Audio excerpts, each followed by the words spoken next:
friends, today is February 12th and we are 11 days away from National Bread Day. So I figured we could try out some banana bread. We're going to be using my grandma's recipe that's been in the family for ages.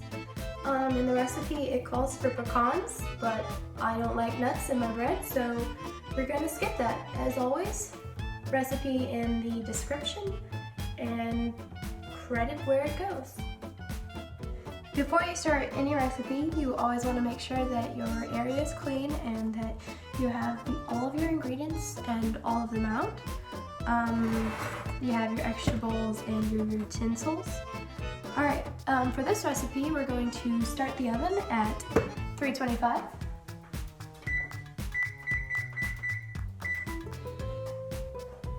And when we're done mixing the bread together, we're going to cook it for 1.5 hours to 2 hours. The first ingredient is 3 cups of white sugar, and that goes in the bowl. An interesting fact about bananas is that botanically, they are a berry, but when you eat them, it tastes like a fruit, so that's what we call it. When my grandmother made this recipe, Crisco is called oleo, so it calls for 1 cup of oleo, but it just means margarine, butter, or Crisco, depending on how you want the recipe to turn out.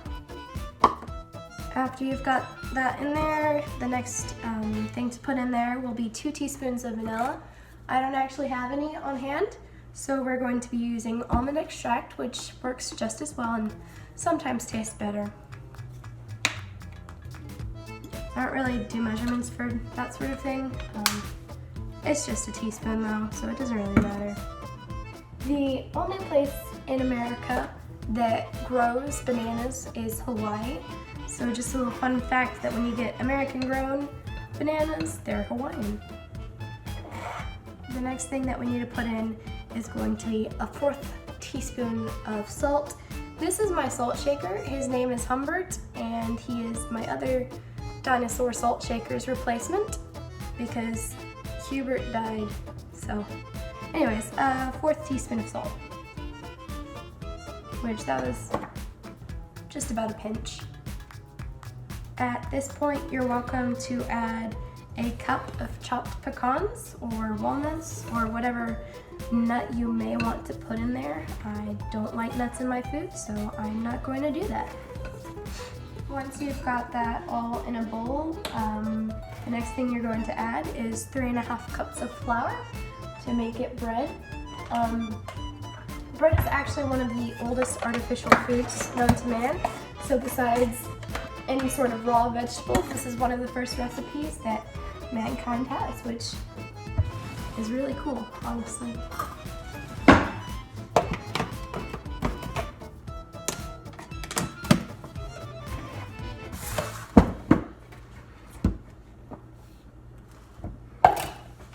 Now we're going to mix that around.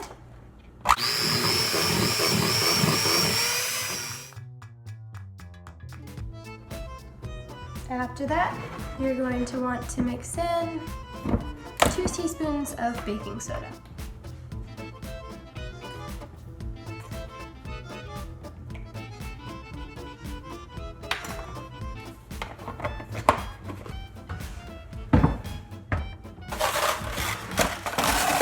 What you have here is all of the dry ingredients in one area, so you're going to want to put the liquids in next, which in this case is 4 eggs.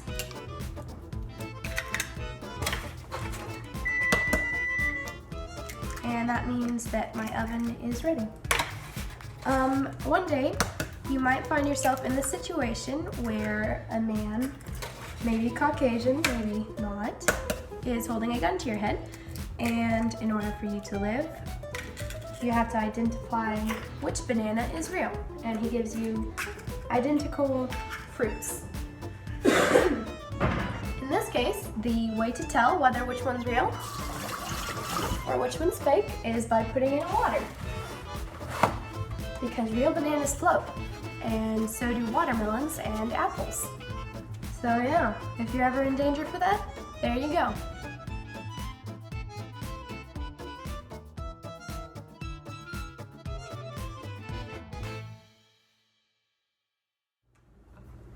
At this point, you should have a dough-like mixture that when you pull it apart has this texture. And so next on the list is to mash 6 bananas. You want to make sure they're really ripe and kind of brown because that brings out the best taste. And then mash them all together in a bowl. A word of the wise, when you are peeling a banana, if you peel it from the bottom, you won't get the strings that are so nasty.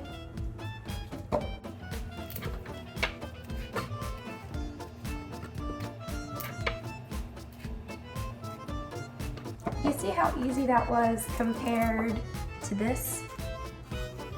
Okay, well that's a bad example because these are really ripe bananas. Point is, if you don't want the strings, use the bottom.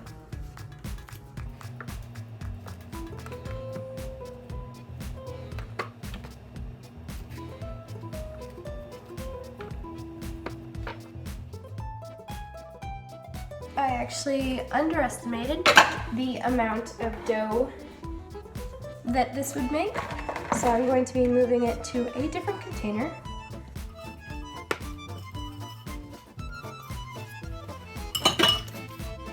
And now that that's done, I'm going to take this and I'm going to take my squashed bananas right here and I'm going to mix them together.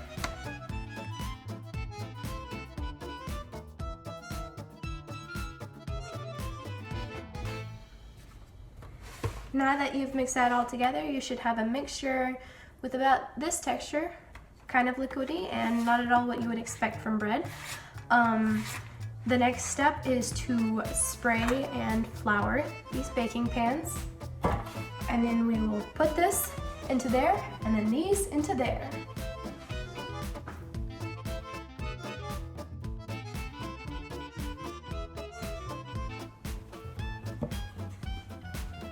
Fill each pan about halfway full.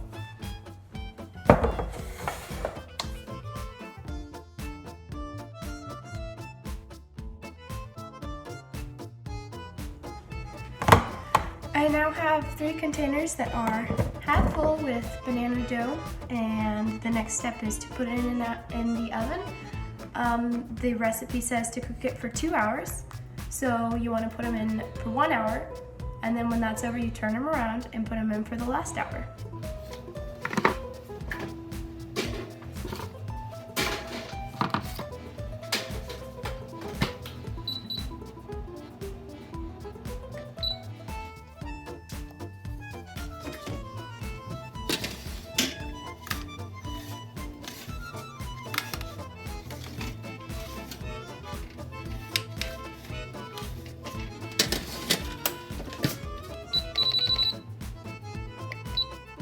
So in the end, it turned out that I only cooked the banana bread for an hour and 15 minutes, give or take a couple of minutes, because I didn't want them burning. Before you take out your bread, be sure that you check them to make sure that they're cooked. You can do this by poking them with a fork and making sure that dough doesn't come out on the fork. Don't forget to comment, maybe like, subscribe. That's up to you, but I hope you enjoy your banana bread.